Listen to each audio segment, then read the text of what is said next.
नारीत्वश्व गौरवं वहन्ति द्रौपदी दीप्तिमतीश्वदा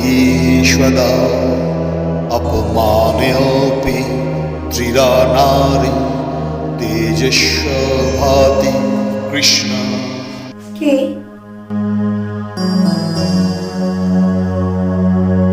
এত আলো প্রজ্বলিত করলো? কে এত অগ্নিশিখা? কে? সামনে এসো, উত্তর দাও। আমি তোমায় দেখতে পাচ্ছি না।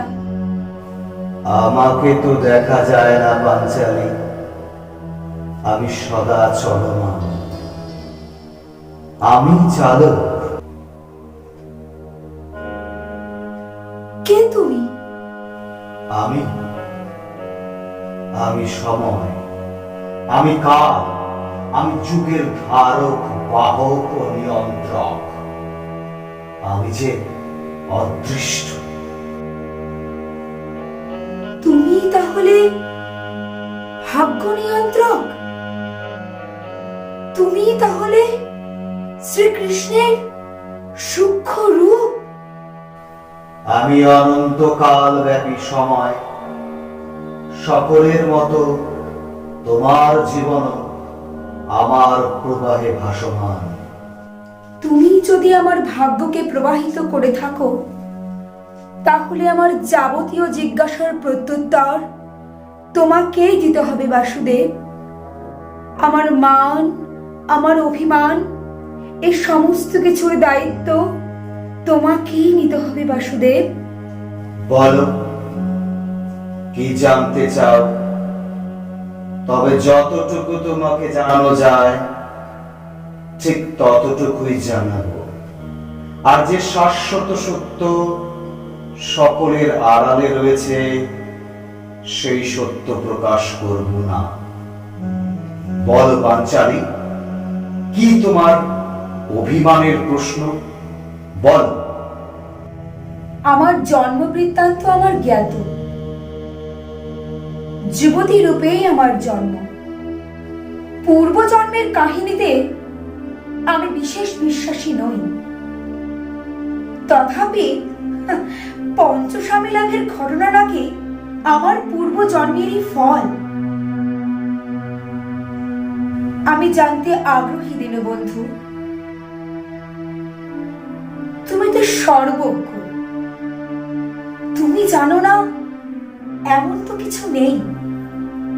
তুমি আমাকে জানাও, কেন আমাকে পঞ্চস্বামী গ্রহণ করতে হলো? পাঞ্চালী, তুমি আমাকে শ্রীকৃষ্ণ, বাসুদেব, দীনবন্ধু কত নামে আহ্বান করছো, কিন্তু আমি হলাম সময়, কাল, আমি যুগ নিয়ন্ত্রক মাত্র। আমি জানি তুমি কৃষ্ণ। দেহরূপে তুমি সুদর্শনধারী, সূক্ষ্ম রূপে হয়তো তুমি সময়। আমার কাছে তোমার কপটতা প্রকাশ্য।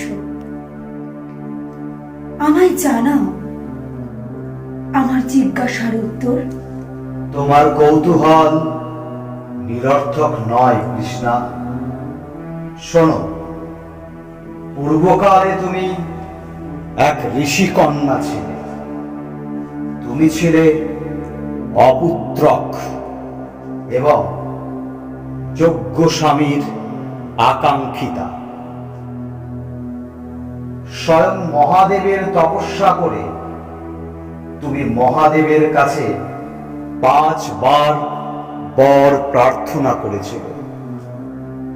তুমি হয়তো ভেবেছিলে মহাদেব তোমার প্রার্থনা শুনতে পাননি, তাই পর পর 5 বার একই বর প্রার্থনা করেছিলে। মহাদেব কিন্তু 5 বারই তোমার প্রার্থনা শুনতে পেয়েছিলেন। তাই তিনি কিছুটা ক্ষিপ্ত হয়ে তোমাকে পরজন্মে অর্থাৎ এই দ্রৌপদী রূপে জন্মে 5 বর বা 5 জন স্বামী লাভের বর প্রদান করেন। পঞ্চস্বামী প্রাপ্তিকে তুমি বরলাভ বলছো বাসুদেব? আমার দৃষ্টিতে আমি পঞ্চস্বামীর ভোগ্যা। পঞ্চস্বামীর ভোগ্যা এক নারী। পূর্বজন্মে ঋষিকন্যা রূপে তুমি মহাদেবের প্রদান করা পঞ্চস্বামীর বরদানকে সাদরে গ্রহণ করেছিলে পাঞ্চালী।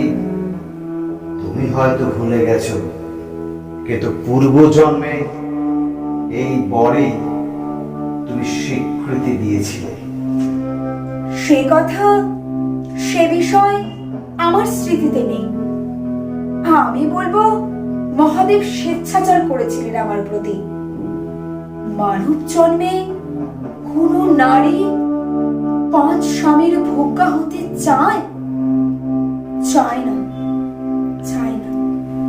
স্বয়ংবর সভা থেকে তোমাকে প্রাপ্তির পর অর্জুন যখন তার 4 ভ্রাতার সাথে কুন্তির কাছে এলেন এবং কুন্তি অজ্ঞানতার বশে 5 ভ্রাতাকে তোমাকে ভাগ করে নিতে বললেন, তখন তো তুমি সব জেনে বুঝেই কোনো প্রতিবাদ করনি পাঞ্চালী। প্রতিবাদ করার কোনো অবকাশ কি আমার ছিল মাধব? পঞ্চপাণ্ডব এবং মাতা কুন্তিকে একবারও জিজ্ঞাসা করেছিলেন আমি কি চাই? স্বয়ং ধর্মপুত্র যুধিষ্ঠির মাতা কুন্তির আদেশকে প্রাধান্য দিয়েছিলেন। কেউ জানতে চায়নি মাধব আমি কি চাই। যুধিষ্ঠির স্বয়ং কৃষ্ণ দ্বৈপায়ন ব্যাসের নিকট থেকে তোমার পূর্বজন্মের কাহিনী সম্পর্কে অবগত ছিলেন। যুধিষ্ঠির জানতেন এই জন্মে তোমার পঞ্চস্বামী লাভ হবে। তোমার কথায় যদি সত্য হয় তবে যুধিষ্ঠির কিভাবে জানলেন যে 5 পাণ্ডবই আমার পঞ্চস্বামী হবেন? তার কারণ অর্জুন ততক্ষণে তোমাকে স্বয়ংবর সভায় প্রাপ্ত করেছিলেন। উপরন্তু কুন্তী মাতার ওই আদেশ। আমি যদি বলি পঞ্চপাণ্ডবের প্রত্যেকেই আমার প্রতি আসক্ত হয়েছিলেন, ধর্মপুত্র, পবনপুত্র, নকুল, সহদেব সকলেরই কাম্য নারী আমি।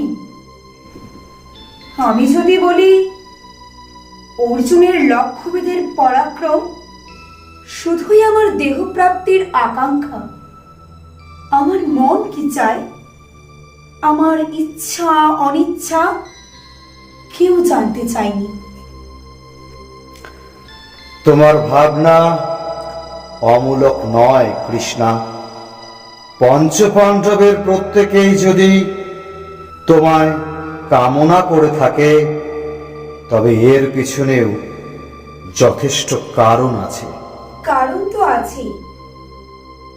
কারণ আমার যৌবন, আমার রূপ, আমার নারীত্ব। অন্য কারণও আছে পাঞ্চালী, সে তোমার জ্ঞাত নয়। কি সেই কারণ বাসুদেব? আমায় জানাও। তাহলে শোনো। বিশ্বকর্মা দেবের পুত্র বিশ্বরূপ, তিনি ব্রাহ্মণ ছিলেন। তাকে একদা ইন্দ্র হত্যা করেছিলেন। ব্রাহ্মণ হত্যার পাপে দেবতা ইন্দ্রের তেজ ও বল অর্ধেক হ্রাস পায়। ইন্দ্রের তেজ অংশ ধর্মের মধ্যে প্রবেশ করে, ইন্দ্রের বল বা শক্তি প্রবেশ করে পবন দেবের মধ্যে। ইন্দ্রের অসামান্য রূপ প্রবেশ করেছিল দুই অশ্বিনী কুমারের মধ্যে, আর বাকি অর্ধেক অংশ স্বয়ং ইন্দ্রই নিজে ধারণ করেন। অর্থাৎ পঞ্চপাণ্ডব যারা আমার স্বামী, তারা ইন্দ্রেরই 5টি রূপ, ইন্দ্রেরই 5টি রূপের সন্তান।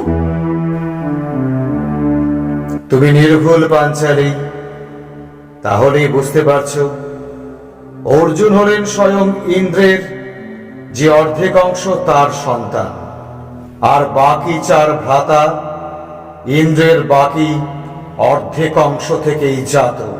পঞ্চপাণ্ডবের মধ্যে অর্জুনের শক্তি, অর্জুনের পৌরুষ, অর্জুনের বীরত্বই বেশি পাঞ্চালী। অর্জুনের মধ্যে তুমি বীরত্ব দেখতে পাও? তবে আমি বীরত্বের পাশাপাশি কাপুরুষতাও দেখতে পাই, যা কখনো নারীকে মর্যাদা দেয়নি। এ তোমার ক্রোধ ও অভিমানের ভাবনা পাঞ্চালী। ক্রোধ কিংবা অভিমান হওয়াটা কি স্বাভাবিক নয় বাসুদেব? স্বয়ংবর সভায় যখন কেউ লক্ষ্যভেদ করতে পারছিল না, তখন আমার নিজেকে অজেয় বলে মনে হয়েছিল, তখন আমার নিজেকে শ্রেষ্ঠা বলে মনে হয়েছিল। অর্জুন যখন লক্ষ্যভেদ করতে এগিয়ে গিয়েছিল, ব্রাহ্মণ বেশে অর্জুনকে দেখে আমি মুগ্ধ হয়েছিলাম। তার দীপ্ত পৌরুষ আমায় আকর্ষিত করেছিল। আমি যেন মনে মনে এইরকম একটি পুরুষকেই কামনা করেছিলাম। তবে অর্জুনের লক্ষ্য ভেদের পূর্বে তুমি অপর এক মহাবীরকে প্রত্যাখ্যান করেছিলে পাঞ্চালী। নিশ্চয়ই সে কথা তোমার স্মরণে আছে। সেই মহাবীর হলেন কর্ণ। কর্ণেরও ক্ষমতা ছিল লক্ষ্য ভেদ করে তোমাকে প্রাপ্ত করার। তুমি তাকে প্রত্যাখ্যান করেছিলে পাঞ্চালী। সে তো তোমারই ইঙ্গিতে বাসুদেব। তুমি তো সে সময় আমাকে ইঙ্গিত করে কর্ণকে গ্রহণ করতে নিষেধ করেছিলে। যদি বলি তোমার যাত্রাভিমান, তোমার অহং, তোমার তীব্র নারীত্ব সে সময় কর্ণকে গ্রহণ করতে অস্বীকার করেছিল। শুধুমাত্র শূদ্রের পুত্র হওয়ায় কর্ণকে তুমি বঞ্চিত করেছ পাঞ্চালী, বঞ্চিত করেছ। স্বয়ংবর আয়োজিত হয়েছিল আমার বিবাহের জন্য। আমার ইচ্ছা অনিচ্ছার সেখানে গুরুত্ব থাকতেই পারে, তাই আমি তাকে প্রত্যাখ্যান করেছি। তথাপি তথাপি সেই দৃঢ়তা, সেই সাহসিকতা তুমি পঞ্চস্বামী গ্রহণের ক্ষেত্রে দেখাতে পারোনি কৃষ্ণা। সেই সময় মৌন থেকে নিজের ইচ্ছা অনিচ্ছা প্রকাশ না করে তুমি কিন্তু পরোক্ষে পঞ্চস্বামী গ্রহণের ইচ্ছাই প্রকাশ করেছিলে কৃষ্ণা। আমি তো সে কথাই তোমাকে বলতে চাইছি। আমি তো অর্জুনের কাছে নিজেকে সমর্পণ করেছিলাম বাসুদেব, কিন্তু মাতা কুন্তির আদেশে 5 ভাই আমাকে ভাগ করে নিল। আচ্ছা বলো তো, আমি কি ভোগ্যপণ্য? শুধুই পুরুষ ভোগ্যা? আমার মনের মধ্যে কত ঝঞ্ঝা বয়ে যায় সে কথা কে জানে, কে জানে। তুমি হয় ভুল বলছো অথবা ভুল ভাবছো পাঞ্চালী। ভুল? বিধান অনুযায়ী আমি এক এক বছর এক এক স্বামীর, কখনো যুধিষ্ঠির, কখনো ভীম। এক এক বছর এক এক পুরুষকে গ্রহণ করতে হয়। শোনো কৃষ্ণা, তুমি অবশ্যই অবগত আছো যে এক এক বছর এক এক স্বামীর ভোগ্যা হলেও তুমি তোমার কুমারিত্ব প্রতি বছর ফিরে পাও। যুধিষ্ঠিরের সহিত 1 বছর কাটানোর পরেও পরের বছর ভীম তোমাকে কুমারী নারী রূপেই প্রাপ্ত করবে। এভাবেই অর্জুন, নকুল, সহদেব সকলেই কুমারী রূপেই তোমাকে প্রাপ্ত করছে। এ তো পুরুষ ভোগ্যা হয়ে ওঠার এক নিদারুণ বিধান। যে পুরুষ আমাকে প্রাপ্ত করবে সে আমার কুমারী দেহই পাবে, আমার কুমারিত্বই সে ভোগ করবে। তাই না বাসুদেব? কিন্তু আমার মন, সে কথা কি কেউ ভেবেছে? তুমি কি ভেবেছো? তোমার চিন্তন, মনন, মন্থন, তোমার ভাবনার জগৎ সবই তো আমার হস্তে কৃষ্ণা। তোমার সর্বক্ষণের মানসিক সঙ্গীত আমি। অস্বীকার করতে পারো?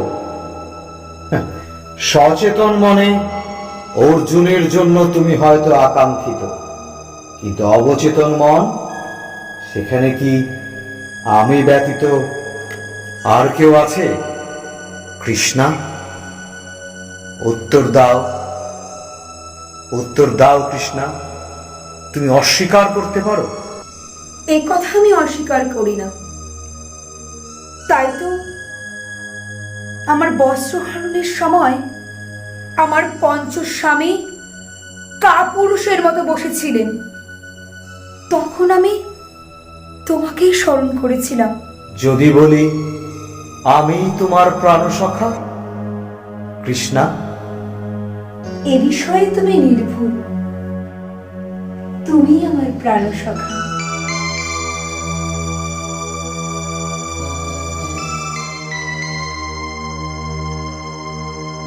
তথাপি তুমিও নিঃস্বার্থ নও কৃষ্ণ। তুমিও আমায় নিজের আকাঙ্ক্ষা, নিজের লিপ্সায় সখী রূপে গ্রহণ করেছ। অস্বীকার করো? অস্বীকার করি না। তুমি ধ্রুপদ রাজার সন্তান কামনার যজ্ঞে যেই ক্ষণে তীব্র যৌবনবতী অবস্থায় জন্ম নিয়েছিলে, সেই ক্ষণেই আমি জ্ঞাত হইছে সেই নারীর আগমন হয়েছে, যে নারী মহাভারতের কেন্দ্রীয় এক চরিত্র রূপে গণ্য হবে। তুমি যজ্ঞাগ্নি সম্ভূতা, তুমি দ্রৌপদী, তুমি পাঞ্চালী, তুমি মহাভারতের নিয়ন্ত্রক। এ তো পার্থিব কারণের কথা ব্যক্ত করলে বাসুদেব,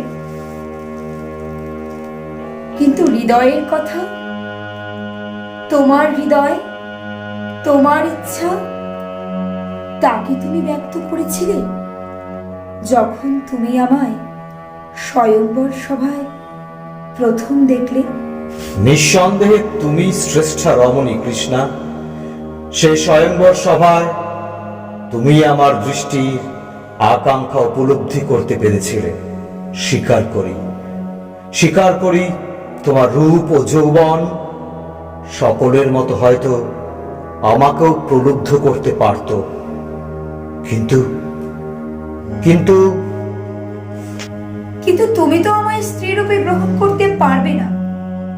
তোমার লক্ষ্য তো বহুধা, বহুবিধ, বহুব্যাপী।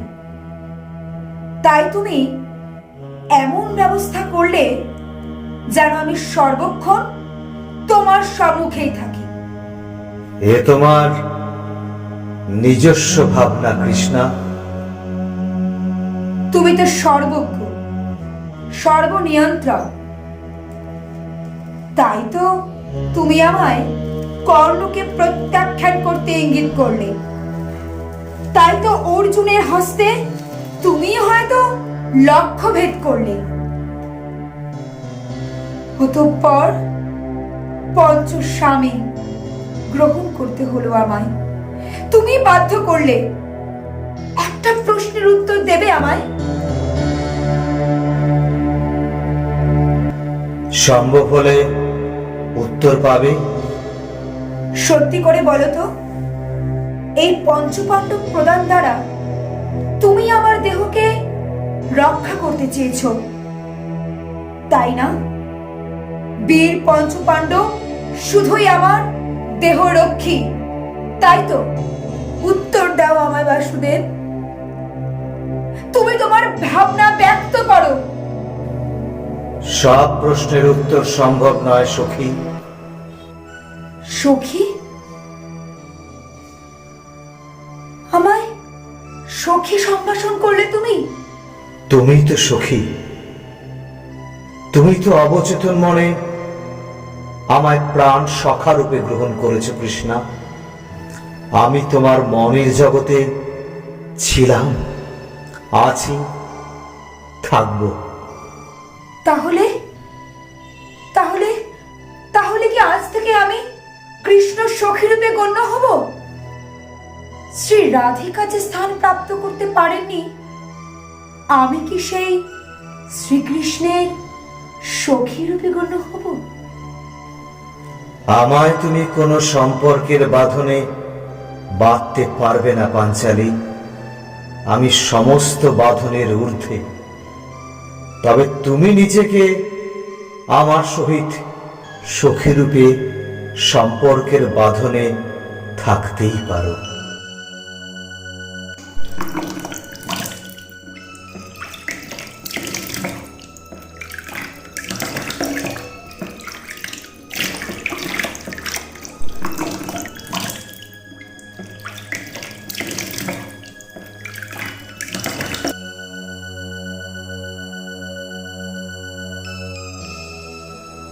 আমায় একবার স্পর্শ করো সখা, একবার একবার স্পর্শ করো। ভাবনার জগতে তুমি আমার স্পর্শ পাবে, শুধুই ভাবনার জগতে। তুমি কোথায় গেলে? কোথায় গেলে সখা? আমায় আমায় একবার স্পর্শ করো, আমায় একবার স্পর্শ করো সখা। কোথায় গেলে? আমায় একবার স্পর্শ করো। न मे नाथो न मे भ्राता न च सखा त्वमेव शरणं कृष्ण त्वमेव परिरक्षण।